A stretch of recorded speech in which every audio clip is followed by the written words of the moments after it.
ADX Florence stands as a fortress, purposefully designed to contain the most notorious criminals our society has ever known, including the likes of John Kaczynski, who committed unspeakable acts of violence. This reality not only strengthens the prison's image of ironclad security but also serves as a reminder of the extreme measures we take to protect ourselves from those who have chosen a darker path. Within these formidable walls, we find notable inmates such as Umar Abdul Mutalab and Michael Swango, both infamous for their violent deeds. Their presence underscores the significant security challenges faced by ADX Florence, a facility that continuously adapts and evolves to meet the demands of housing such dangerous individuals.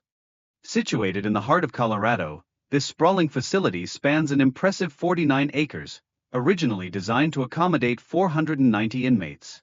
However, it currently houses 343, allowing for a heightened emphasis on security and control. The very structure and design of ADX Florence are pivotal in safeguarding society from the threats posed by its inmates. At the heart of this prison lies a control unit, meticulously crafted for inmates under stringent lockdown. Here, freedom is limited and privileges must be earned. Think phone calls that represent a hard-won reward.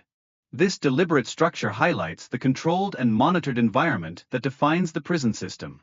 Range 13, notorious in its own right, stands as the residence for some of the most dangerous criminals, including Thomas Silverstein and Ramzi Youssef. Their stories exemplify the extraordinary security measures that are implemented within these walls, creating an environment that embodies the pinnacle of prison security protocols. In sharp contrast, El Chapo's escape from Puente Grande prison tells a tale of cunning and manipulation of prison systems, raising pressing concerns about the very effectiveness of security. His resourcefulness starkly contrasts with the strict protocols imposed at ADX Florence, allowing us to reflect on the vulnerabilities that exist even in the most fortified environments. El Chapo's first escape occurred after enduring 13 long years of imprisonment, a testament to the lengths authorities were compelled to go to ensure he did not slip through their fingers again.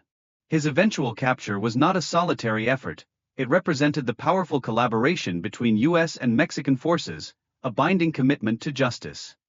During his time in confinement, El Chapo faced solitary confinement and significant restrictions on contact with the outside world, emphasizing the extreme measures taken to secure his incarceration.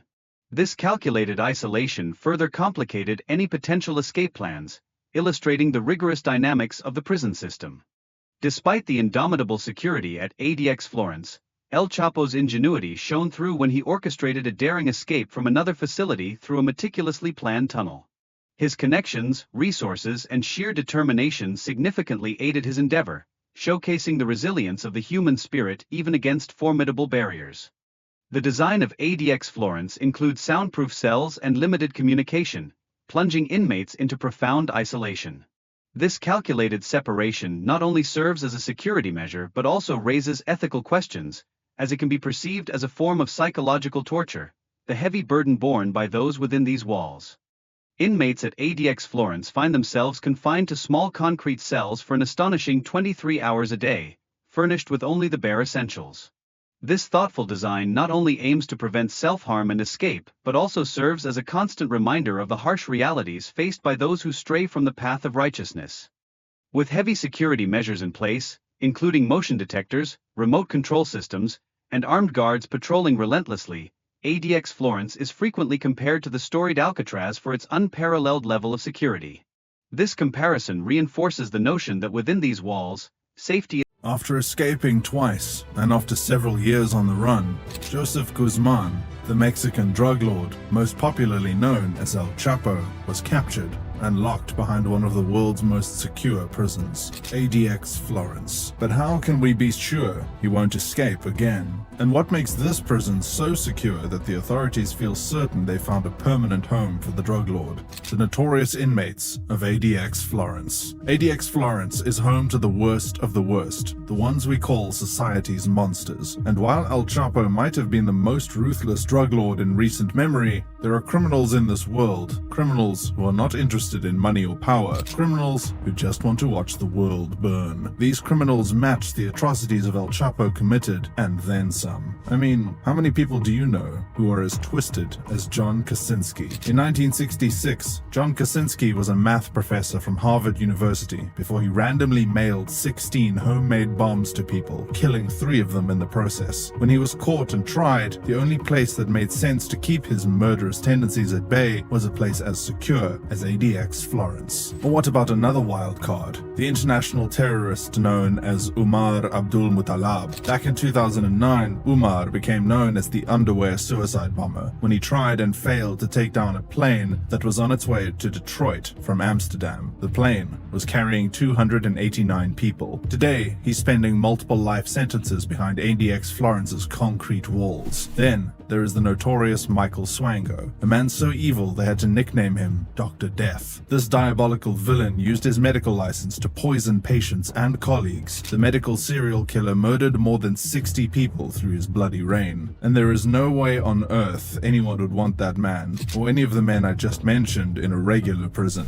which is what makes ADX Florence their perfect home. But what is so special about this Supermax? And what sets it apart from your regular maximum security facility? The structure of ADX Florence. ADX Florence Supermax occupies 49 acres of land on the outskirts of a small rural town in Colorado. Originally built to house 490 inmates, this impenetrable facility has never been full and currently houses 343 of the most high-profile criminals the world has ever seen or heard of. It is divided into 6 different security levels that vary in their levels of restriction: general population, the special housing unit, the special security unit or H unit, the control unit, intermediate or transitional units, and range 13. General population is the least restrictive unit. All inmates within this unit are subject to 23-hour lockdowns with just an hour of recess each day. They are also given phone call privileges that they have to earn. Their 1 hour of freedom is spent in an indoor swimming pool-like concrete pit that is built in such a way inmates won't have an idea where in the prison facility they are. As restrictive as this sounds, El Chapo isn't in this unit. The H unit houses criminals that have been deemed terrorist groups by the Department of Justice. Notorious individuals like Umar Abdul Muttalab stay in this unit. And one of the defining features of this unit is the fact that the cells there don't have a shower. Rather, prisoners are escorted to a shower by guards several days a week.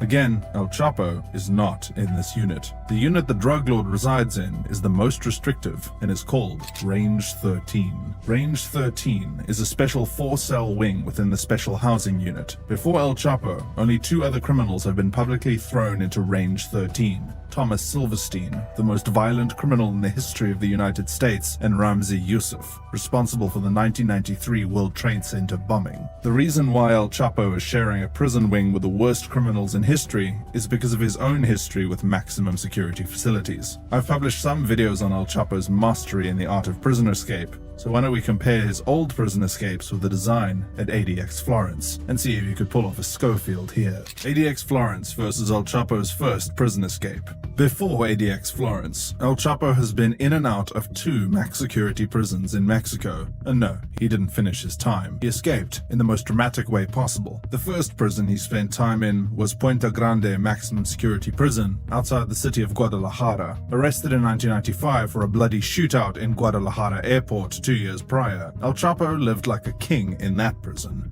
enjoying everything that he had enjoyed while he was free: good food, women, sports, and running his drug trade with ease. But the Mexican government caught wind of the corruption and decided to extradite him to the US as long as he wouldn't be given the death penalty. El Chapo knew what an American prison meant, so he planned a ridiculously simple escape plan. On the 19th of January 2001, El Chapo was wheeled out of the prison in a laundry basket by a guard in the prison. In ADX Florence, that would be impossible, because guards are not allowed to interact with the inmates under any circumstances. But maybe we have this all wrong. Everyone knows that most escapes come from corrupt, bribable prison officials. So, could El Chapo corrupt a guard who would help him plan his escape? The answer to that question is extremely unlikely. Any guard he tries to bribe would have already gone through a rigorous vetting process. I don't want to use the word incorruptible for the guards, but it would be extremely difficult to bribe them because both the guards and inmates are constantly rotated and closely watched. And beyond that, Anyone scheming to free inmates of this facility, some of whom are considered enemies of the state, may as well consider themselves a dead man. It's not a wise thing to go against the United States of America. Okay, now that we know that it is unlikely that El Chapo will escape ADX Florence the way he staged his first escape, let's consider his second. ADX Florence versus El Chapo's second prison escape. After El Chapo's first escape, another 13 years passed before the drug lord was once again captured. This time, it took a joint effort between the U.S. Drug Enforcement Administration, or the DEA, and Mexican Marines. The date of his capture was the 22nd of February 2014, and this time, everyone went to great lengths to ensure that it would be difficult, if not impossible, to escape. His cell had no windows, inmates were not allowed to talk to each other, and they were not allowed to reach out to family members either. El Chapo spent 23 hours in solitary confinement, in a cell that had one bed, one shower, and a single toilet. Any visitations by family had to first be approved by a judge, and the only luxury he was afforded was $48 for personal hygiene products. Yes, no one was taking any chances this time. But even with all these restrictions, a little over a year later, El Chapo escaped once again. He had found